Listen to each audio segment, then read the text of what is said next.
Good morning. Welcome to the Johns Hopkins School of Education, Master of Science in Education, International Teaching, and Global Leadership, also known as ITGL virtual webinar. My name is Sion John. I'm the Assistant Director of Admissions here at the Johns Hopkins School of Education. Also presenting today, I have my colleague from the Office of Admissions, and she will introduce herself. Hello and good morning, everyone. Thank you for joining us today. My name is Tanya McMillan. I am an admissions coordinator here at the School of Education. Thank you, Tanya. Also presenting today, we have Program Director, Dr. Richard Weisenhoff, and Program Administrator, Ms. Betsy Mayotte. Good morning, everyone. Good morning, all. Welcome. And before we get started, I would like to cover a few housekeeping topics. First, today's webinar is being recorded. We will be able to share a link with you after the event is complete. Also, please take a second to see if your mic is on mute and video is off right now. There will be a Q&A session at the end of the presentation. Please type your question in the chat box and we will read and answer your questions. Next, I would like to share the agenda for today's presentation. We will kick off the presentation sharing an overview of the Johns Hopkins School of Education. Then Dr. Weisenhoff and Ms. Mayotte will go over the details of the ITGL program. Lastly, we'll cover admissions requirements, financial aid, and leave the floor open for questions at the end. And to start, we are one of 9 schools at Johns Hopkins University. We began offering college courses for teachers in 1909 and then became our own school in 2007. We are proud to share that the Johns Hopkins School of Education is consistently ranked one of the top schools in the education by the U.S. News and World Report. For school enrollment, we have approximately 1,741 students, and we offer 25 graduate programs, which includes doctoral, master's, and graduate certificate programs. And we do have a strong network of over 24,000 alums. And moving on to faculty introduction. Dr. Weisenhoff is the faculty lead for the ITGL program. Dr. Weisenhoff received his Doctor of Education from the University of Maryland College Park. His research focus is using technology to deliver personalized learning. And lastly, Dr. Weisenhoff's prior experience includes being the Executive Director of Academics for the Baltimore County Public Schools. Moving on to Ms. Betsy Mayotte. Ms. Mayotte is a program administrator for the ITGL program. Her prior experience includes Associate Dean at the School of Education, Vice President at Thompson Prometric, Director at the School of Education, and Director of Development at Stevenson College. At this time, I will hand the floor over to Dr. Weisenhoff to go over the program presentation. Welcome, Dr. Weisenhoff. Thank you very much. I'm going to begin by talking about what the program objective is for ITGL, and all of the information that I'm going to be sharing you can find on our website, and we'll give you the information for how to access that as we conclude our presentation today. I'm also going to discuss all about the academics, so you'll get all the details that we can offer you at this point regarding what the academic program looks like. To begin with, we always start with our objective. Our intent in putting together the International Teaching and Global Leadership Cohort program. And there's a couple of words in there I want to mention. First of all, international, global, and then leadership. Leadership is a key component of what we're trying to accomplish with the program. We look at all of our students as being future leaders, and we're trying to prepare them as best as possible to become those leaders when they return back to their home countries. All leaders should be able to transform schools, school systems, or other learning environments that they work within. We have core and focus area courses, and I'll explain what that means in a little bit. And what we're looking to do is to combine, to talk about theory. We are a research institute, and theory is very important in understanding what the current research is on education, but then also bringing in the practice. We have experiences that we provide for our students so they can see what education in this country looks like and provide them with some practical experiences. So why would you come to Johns Hopkins School of Education to take the ITGL program? Let's take a look at some of the benefits of coming here. And you can put all of the bullets up. Thank you. First of all, one of the things that our students really like about our program, that it's completed in 1 year. You come here at the end of August for the fall semester, and you complete 3 semesters, a fall semester, a spring semester, and a summer semester. And I'll explain how the credits are broken down within those 3 semesters. And you complete the program after finishing 33 credits. If you're in TEFL, if that's your focus area, the credits, there is an additional 2 credits that you would do that are online. Our program is a face-to-face, in-person program. You must be in Baltimore, and all of our classes are offered at Johns Hopkins in Baltimore. We look to, as I've emphasized, leadership is very important to us. There's courses in leadership, and we bring leadership as a thread into each one of our classes. You'll hear the word leadership mentioned more times than not, because what we're looking to do is give you the tools that you need so that eventually you can become a leader in the area of your interest. We also know that it's hard for many students, and this is their first experience in the United States. So we tried to provide a transition when you get here. We have people, resources that we use to help ease the assimilation and introduction into living in Baltimore and being part of the Hopkins community here in the United States. And as I said before, we really take a look at not just theory, but also practice. So what you read about in the classroom, what you study in the classroom, the research that you review in your papers, and the work that you do is then shown to you through practice in the environment around Johns Hopkins. And last but not least, I would be remiss if I didn't mention the fact that our faculty are respected in the field. We have leaders, we have people who are working in the field that are doing research, that are quoted in many of the journals that you see published. We really tap into the Johns Hopkins University community, the faculty that we have who are all very well prepared to teach the program. Next slide. So who is the ITGL program ideal for? Well, first of all, it is a primary and secondary program, which means we look from early childhood up through the end of secondary education in this country, which is grade 12. In addition to that, though, we also do expect some of our students to work in universities.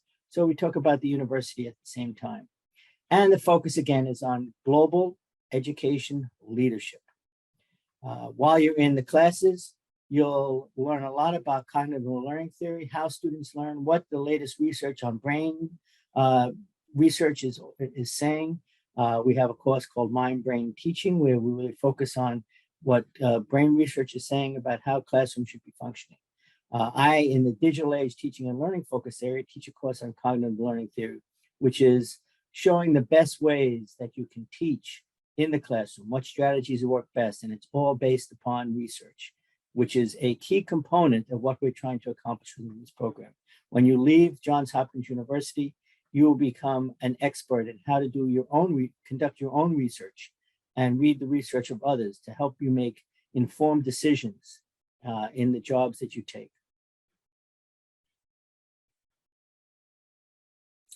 A very brief overview. As I said, the program is 33 credits. It's 35 if you are in the TEFL focus area.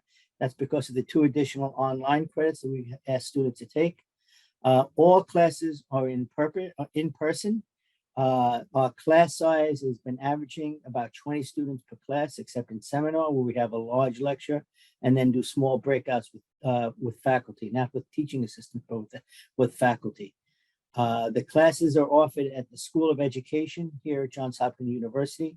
And we've since this year, we've branched out to offer classes on the Homewood campus itself. So the students can really feel to be part of the Hopkins community.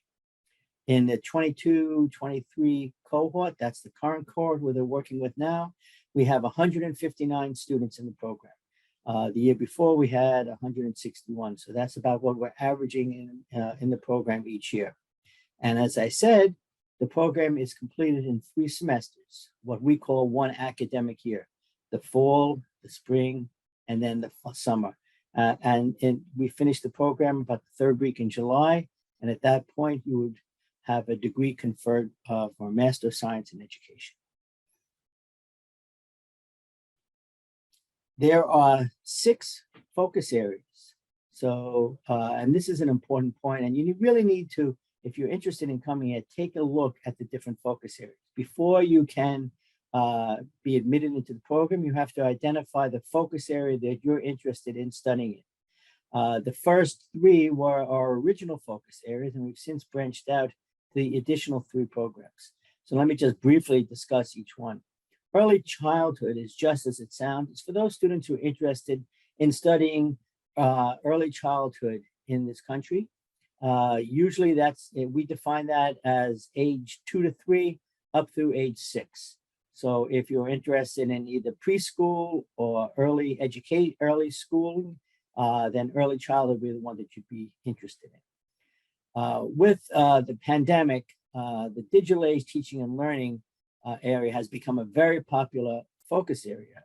In that area, we really take a look at technology, how it's integrated into education, and how technology can improve instruction for all students. Clearly, remote learning is one of the areas that we focus on. Creative and innovative education is for those students who are looking to create their own alternative education program. We use many of our gifted and talented classes here in this country to teach the creative and innovative education focus area. Again, it's for students who are interested in looking at innovative ways that we can teach in the schools. After our first 3, we took a look at what the needs were, and we found that a lot of our students were interested in becoming entrepreneurs or intrapreneurs. Typically, these are the students that are not really interested in going into teaching. What they really want to do is start their own business that's focused in education, whether it be an online business, their own schools, and within the courses there, we help you develop a business plan and talk about all the different aspects that you would need to have a business that's focused in education. This year, we started a new program, a STEM program. It's science, technology, engineering, and mathematics. If you're interested in the STEM fields in education, then you might want to go into the STEM focus area. And last year, we started a new program called Teaching English as a Foreign Language, TEFL. Students in that program receive a certificate of attendance upon completion. And the intent there is to help our international students learn how to teach English when they go back home. So there are some advantages of the program, and it seems a little bit repetitive in some aspects, but it's important to mention that we begin each year with a student orientation. In the past, there was an orientation only for ITGL students. This year, we've branched out and we bring in a lot more people from the community come in and speak. So the first day that you'll be here, it's actually a week before classes begin. We have an international student orientation.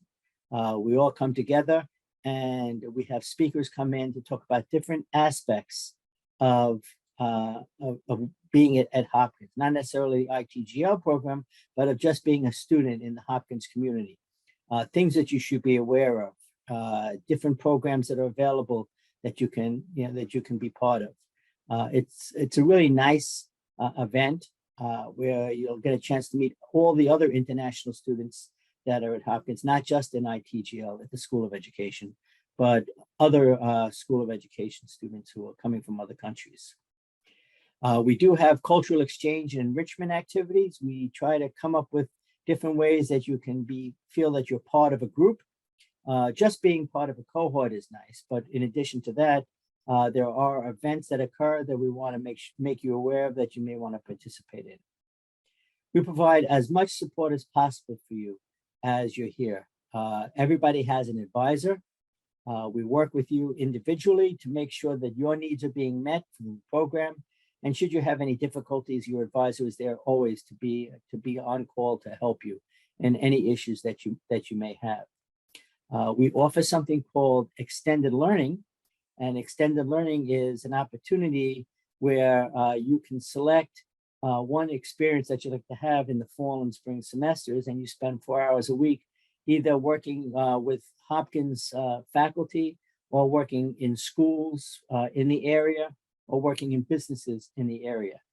Unpaid, of course, but it is an opportunity for you to get that informal learning and to have those experiences that really support what we do within the classroom. And that's why there's a real blending of both our formal learning and our informal learning. We also know that English is not your native language and that presents some problems sometimes. So we provide tutoring support services that are free of charge to you. We have tutors available every day.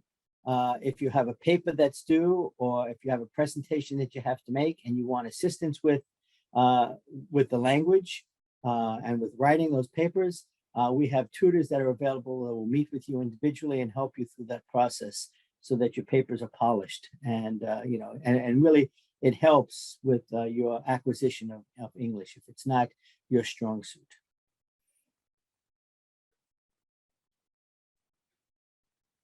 So how do we break down the curriculum? As I said, it's in 3 semesters. So you'll begin here in fall of 2023. And usually that's around August 28th, 29th. The academic calendar has not been set yet for the fall semester, but as soon as it is, we'll post that date as to when you have to be here. So you'll take 11 credits in the fall. You'll take 14 credits in the spring and 8 credits in the summer. What we found in past experience is that the fall semester is a good easing into the Hopkins way. We have very demanding courses. There's an expectation you're going to be doing a lot of work outside of classroom. So because it's your first semester here, we only require 11 credits. Everybody takes the same courses. Now, if you're in a focus area, you'll take, I'll talk about that in a second. So you can see there are three 3-credit courses in the fall, 1 2-credit seminar, and then that extended learning, which is no credit course that you must enroll in. And then you'll select, usually by the 3rd week in September, what experience you want, and you'll be out in the community doing some professional experience. In the spring, you'll take 4 3-credit courses, 1 2-credit seminar, and that extended learning. And what we find is the spring is probably the hardest semester of the 3. The courses are a little bit more demanding. We're making the assumption by that point that you'll understand how courses work here in this country and that you're able to handle that kind of a course load. The summer is a shortened semester. It's actually 8 weeks long. So you'll take, most of the courses you'll take will meet twice a week. So we only require 8 credits in the summer. You'll take 2 3-credit courses, 1 2-credit seminar, and then again that extended learning. There are 2 types of courses that you'll take within the program. Actually, 3 types. Let me talk about that. To get a Master of Science in Education here at Johns Hopkins University, you must have specific courses that have been identified for that. So there'll be 3 courses that you will take that will satisfy that requirement. We've also identified what we call ITGL core courses. ITGL core courses are courses that we believe benefit all students in ITGL, no matter what the focus area. There are 4 courses that you would take within that, and you'll be mixed in with students from all the focus areas. So you will not be necessarily in there. If you're an early childhood student, you would not be in there just with early childhood students. You could have students from other focus areas in there. And that's important because we are a cohort and we want you to feel like you're part of your own separate community as well as part of the Hopkins community. In addition to those courses, you have to take 3 courses within your focus area, 1 each semester. Those courses are meant to really give you an opportunity to take a look deeply, to do a deeper dive into the focus area that you've selected. So each semester you'll take one focus area course, and you'll only be in those classes with students who are in the same focus area as you. As I've said, you can take a look at the full academic program at the website that's listed below. There is another website that we'll also share with you that talks about the ITGL program.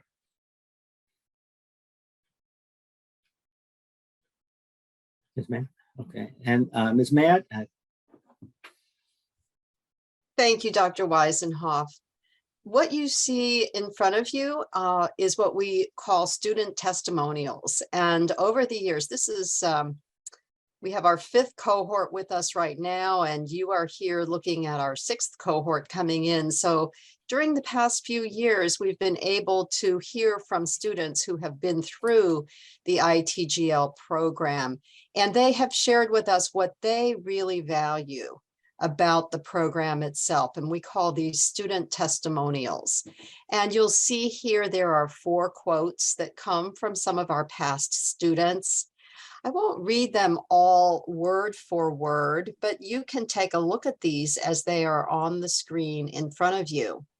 One of the themes that comes across, you will see it right there in the very first quote, is that the ITGL cohort we are able to create a community because of the structure of our program. You heard Dr. Weisenhoff say this: even though you're a Hopkins student, you have a special group that is your ITGL cohort. And to many of our students, that feels like a big family. And they feel very supported when they come here by their faculty, by their classmates, by the staff who help to support the program. We also know from what our students have said to us that they are inspired by their faculty in the classrooms. They realize that they are learning from Hopkins faculty, people who, again, you heard from Dr. Weisenhoff, they are well established in their field, whether that's through the academic world, and many of our students enjoy meeting faculty and mentors who also have expertise outside of the university. And so it's a beautiful blend here. The third quote here highlights the fact that our students really appreciate the design of the ITGL cohort. Again, as Dr. Weisenhoff said, this is a blend of what we call theory, what you learn in your readings and in your research, and then also what you learn through practice and experience, through the extended learning experience. It is, we are dedicated to this blend of the program, and we know it's important because our students value it. And then this last quote here, again, emphasizes what we are hoping that our students, we call it an outcome of the program, that you leave the ITGL cohort with leadership skills that you are able to take into your professional work environment, or perhaps you're looking to continue on into a doctoral program. In either case, we know from our past students and our past alums that the program prepares them for their next step.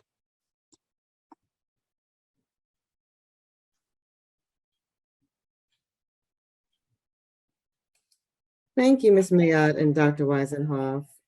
Next, we're going to move on to application requirements for the program. Applicants must submit a completed application, which can be found on our website. Keep in mind, there's also an $80 application fee when you submit your application. You'll also need an updated resume or CV.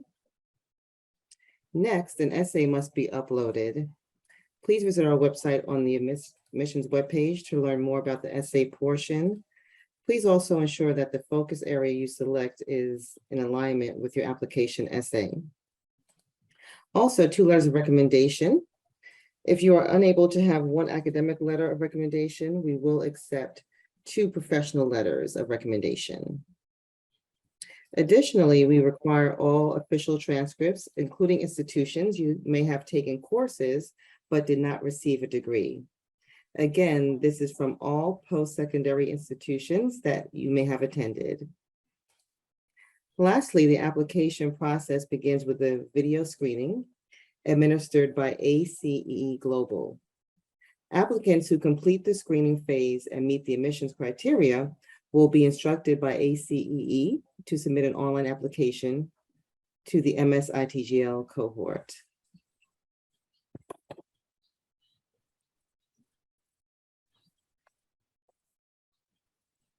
Next, we have the application timeline. For fall 2023 admission, Applicants are encouraged to complete the application requirements as early as possible before the program reaches capacity. Admissions decisions are delivered via email to candidates on a rolling basis, typically 4 weeks after an application is submitted with all materials received. The final application deadline for the ITGL program is March 31st, 2023. However, the deadline to schedule the ACEE screening interview is March 21st, 2023. There are a few additional steps you'll need to take in order to complete this application if you are an international student. You must submit a TOEFL or IELTS score, which will demonstrate your English proficiency. Also, please note that if you have degrees or earned credits from institutions outside of the United States, you must have your academic records evaluated by an accredited independent credential evaluation agency prior to being considered for admission to the ITGL program. Additionally, it is the student's responsibility to provide the necessary documentation and payment to an approved credential evaluation service, and also to request that an official copy of that report be sent to our admissions office directly from the evaluation agency.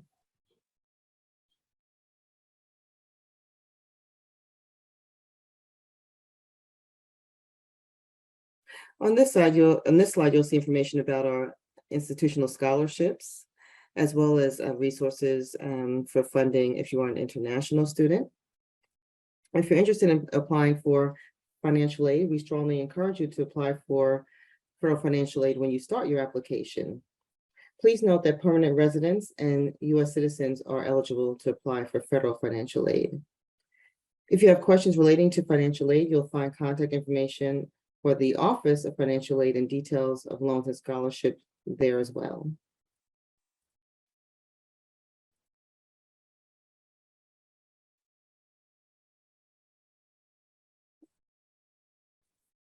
On this slide, you will see specific information about tuition and fees for the ITGL cohort program for the academic year 2023-24. And you'll see under the tuition for the 3 semesters of the program for the 33 credit program is $52,920. If you are in the TEFL focus area, the tuition is a bit higher because there are additional credits. The TEFL focus area program, the tuition for that TEFL focus area program is $56,228. All students, when they accept the offer of admission, are required to pay a non-refundable tuition deposit of $3,000. We ask that once you receive the offer of admission, that within 2 weeks you would accept the offer and pay the tuition deposit. This will hold your place in the very early stages of the application and admissions process.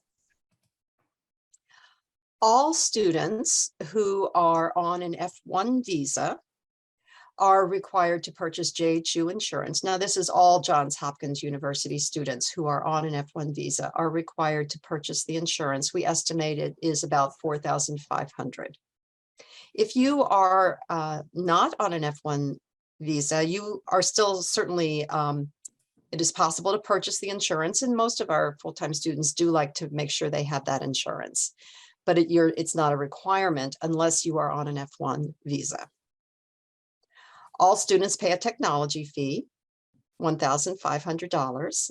And as you heard previously, there is an application fee for everyone, and that's $80. You can see the total mandatory fees are totaled up at the bottom so that you can have this information. All of this information, by the way, is on our ITGL website, so you can look back at that at any time for easy reference.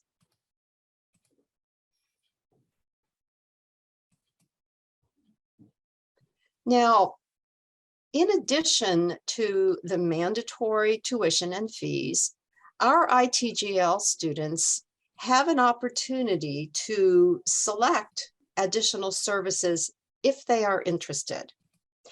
There are two areas of additional services. One is housing services. And on the slide in front of you right now, there's quite a bit of information here. I'm not going to read it word for word, but you can see that if you are interested in selecting housing through our partner ACEE, there's a great benefit to that. And here is the reason why. At Johns Hopkins University, we're a wonderful institution. One thing about the university is that we do not have a lot of housing that is designated for graduate students. And so for our international students, it's often a challenge to arrive in the country and to look around for housing and to get everything all set up before you begin classes. Because of that, we thought it would be very helpful to our ACE cohort students to offer housing services if they are interested. And some of the benefits of selecting the housing services would mean that your apartment is, you have a choice of whether it is you're sharing an apartment, or perhaps you want to have an apartment by yourself. You can choose how you would like to have your apartment set up. All of the furnishings will be provided for you, including everything in the kitchen, linens for the bedroom, all of that, high-speed internet service, all of your utilities, all of this would be set up for you.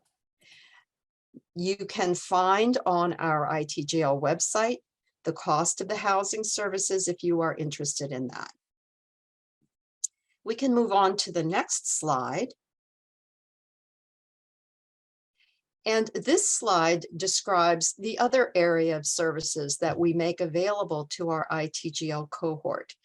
This area we call career services. And if you were interested in getting additional career coaching while you are in the ITGL cohort program, you can select this area of services. And if you are interested in this, you would have the opportunity to begin the year with an assessment of your professional networking skills, just your skills in general. What is it that you would like to be working on during the year? You would have a specific plan set up for you at the beginning of the year. There would be career planning and advising as you go through the year that's delivered in a one-on-one format, and also through various events, workshops, roundtables, lunch and learns, shadowing professionals in the workplace. So many, many different areas of professional coaching that many of our students find is helpful to them, because many of our students, as they go through the program, decide they would like to apply for OPT, which is called optional practical training in the United States. And if students are interested in applying for OPT, having this experience of the career coaching services during the program year is a nice preparation for that.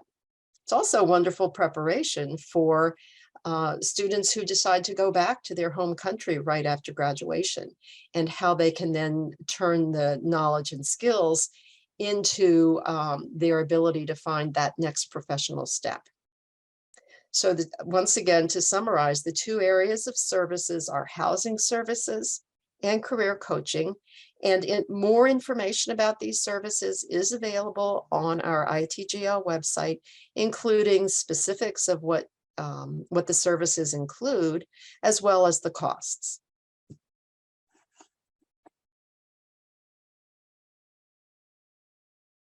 What you see in front of you right now is a slide that is called ITGL Newly Admitted Student Checklist. This slide has the first 4 steps. The next slide has the additional 4 steps. So we know from our years of experience in working with our ITGL cohort students that there is a lot to do once you are offered admission to the program. And so we have created this way of sharing information about the next steps.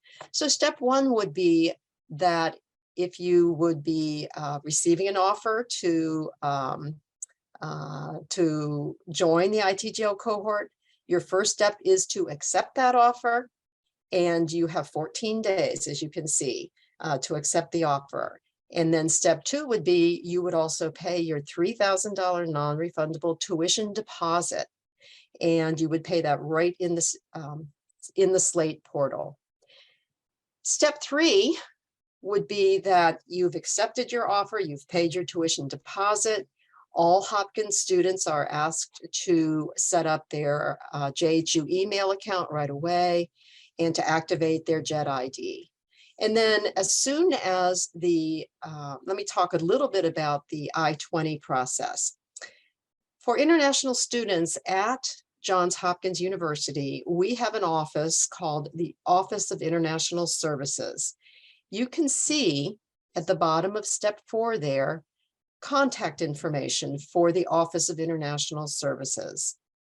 This is the office at Johns Hopkins that manages the I-20 process. The process for applying for your I-20 typically begins in the spring, and all students who have been offered admission will receive email from the Office of International Services telling you you can start your I-20 application.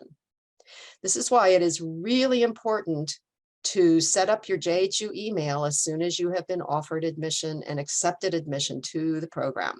That way you would be receiving all the official communication from the university.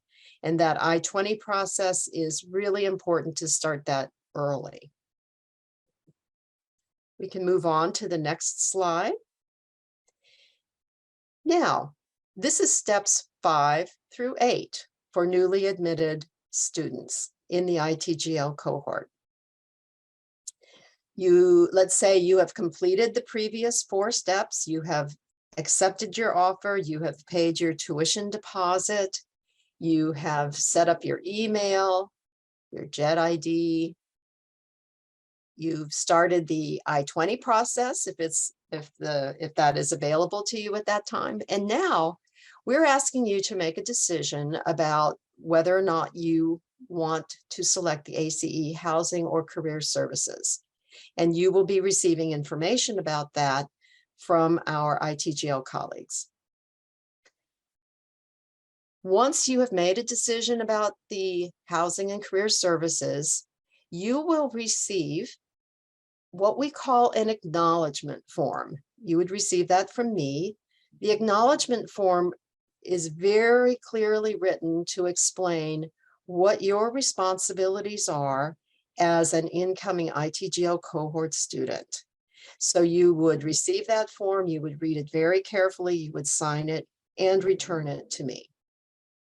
It's a very important part of the process here, and it helps our students as they really, if they have questions about anything along the way, it really helps to clarify for you and for anyone who is helping you through this process, this decision-making process. Step 7, we ask all our incoming ITGL cohort students to complete some getting started tasks, and you will find these tasks available to you on our ITGL cohort site.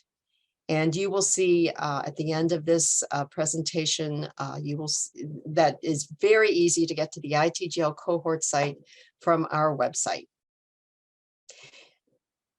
The ITGL getting started tasks it is through that process that you will be notified when registration for fall 23 opens for the ITGL cohort. Our final step 8 here clarifies that your total balance due, with your total amount due, which is listed on your acknowledgement form, is required to be paid by June 15th, 2023. So any questions that you have about that, you would direct those to me. Thank you for attending today's ITGL virtual webinar. So at this time, we would like to open up the floor for questions. Okay, so Ms. Mayotte and Dr. Weisenhoff, I just received a question. It is, does this program lead to initial teaching certification? We are not a certificated program. It will not give you you'll not meet the requirements to get a certification in this country for teaching. Thank you, Dr. Weisenhoff. I also received a question. Will this program be totally on campus, or is there any online virtual model to the program? This is not an online program. This is a face-to-face program. You meet in classrooms. The class size, as I said before, is typically 15 to 20 students in a class with a faculty member. The only difference would be if you are a TEFL student. There are 2 additional credits that you must take, and those 2 courses, those 2 1-credit classes, which you would take one in the spring and one in the summer, are only 2 online classes. We do this for several reasons. One, we believe you'll get the best out of the program if you're here at Hopkins on campus. And secondly, we know that there are several countries that will not accept online classes, will not recognize them as a degree program. So all the classes that you'll take, except for those 2 at TEFL, those 2 1-credit classes, are all offered on campus. Next question we have in the chat is, extended learning a required course? Are there any credits? It is a requirement, but there are no credits associated with it. As I said, it is it is a 4-hour experience weekly. It is done in the fall and in the spring semester. And every student must take it. You have what we do is we have sign-up day for extended learning, and we put about 100 and we have a lot of different experiences that students can choose from. Some, as I said, we're doing research with faculty members, other people. We have one group that was working on virtual reality in the Bloomberg health program, where they're learning how to create some virtual reality experiences. We've got students that go out to work for those early childhood students. We put several of those students in Montessori school. We have students in public schools and in private schools throughout the area. And we also send students to businesses. But it is a requirement that all students must take one experience both in the fall and in the spring, same experience typically across both semesters. Next question we have, the student has to choose their focus area when they apply. Can they change it after the course actually starts? No, you can't. There's a lot of planning that goes into the program and ensuring that we create the right number of sections of a class. If we, once you begin the program, the first semester, you're going to take a focus area class. So once you're in that, once you've started the program, there's no opportunity for changing. We actually expect our students to come into the program knowing what focus area they're interested in.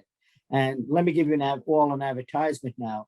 There will be other sessions with faculty members from each focus area coming up, so that you'll have an opportunity to talk to the advisor for the focus area and find out what is included in each of the focus areas to help you make the best decision possible.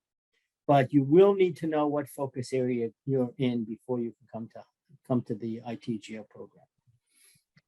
If I could add to what Dr. Weisenhoff just said, first of all, the information session that Dr. Weisenhoff mentioned is scheduled for November 17th, the same time, and you will receive an invitation to that from our SOE admissions office. And also, I wanted to just emphasize what you heard Ms. McMillan say earlier, that when you apply to the program, our admissions committee is really looking at the essay that you have written and what you are attempting to accomplish through the ITGL cohort program. And they are looking for that to be consistent with your selection of your focus area. So that's why we are committed to making as much information available to you early in the process so that you can really give thought to the correct focus area for yourself.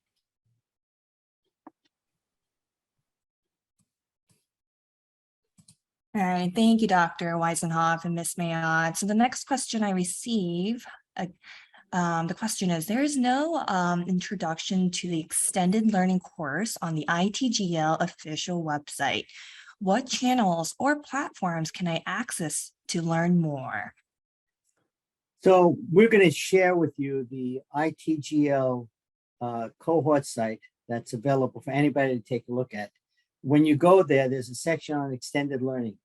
I really would suggest that you take a look at that area specifically so you can see the different experiences that our current cohort students are enrolled in for this current year. We change year to year based upon what, if we see a lot more students coming in who have an entrepreneurship focus, then we'll add more experiences in the entrepreneurship area.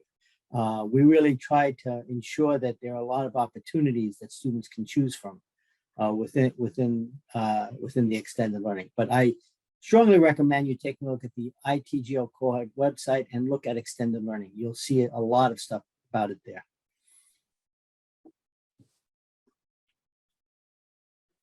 Next question we have, what organizations can I access through the extended learning course? Are those organizations designated by the program or freely picked by the students? So we have one, as I said, go to the website and you'll be able to see the organizations that we're using. But I do want to share that we have an extended learning faculty member whose responsibility is to go out to identify additional organizations and experiences. We also listen to our students. In the past, that we've had students that have found organizations that they would like to work with that is not within our list. If they make that recommendation to a faculty member, he will go out and explore and see if it's appropriate and add it to the list. So, we try to work to ensure that that we have a richness of experiences available.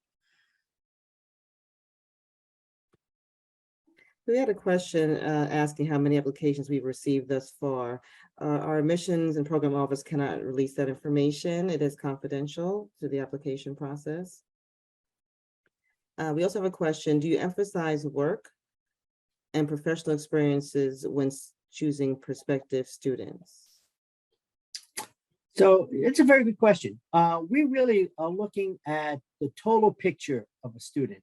It is a long process to make sure, it's a two-way process. First of all, we want to make sure that you're right for the program. And we take a look at all of your experiences prior to, to applying to the program.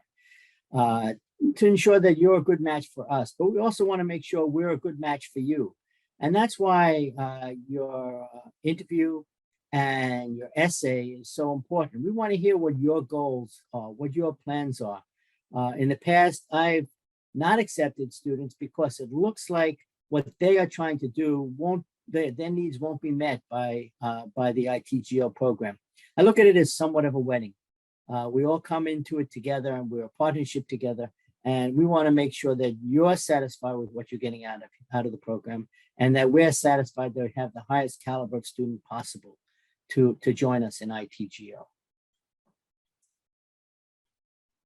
All right, thank you, Dr. Weisenhoff. The next question we have is, if the TOEFL score is not 100, is there possible to be offered? So our minimum TOEFL score is 100. So you would need to have 100 score in order, again, to qualify for this program.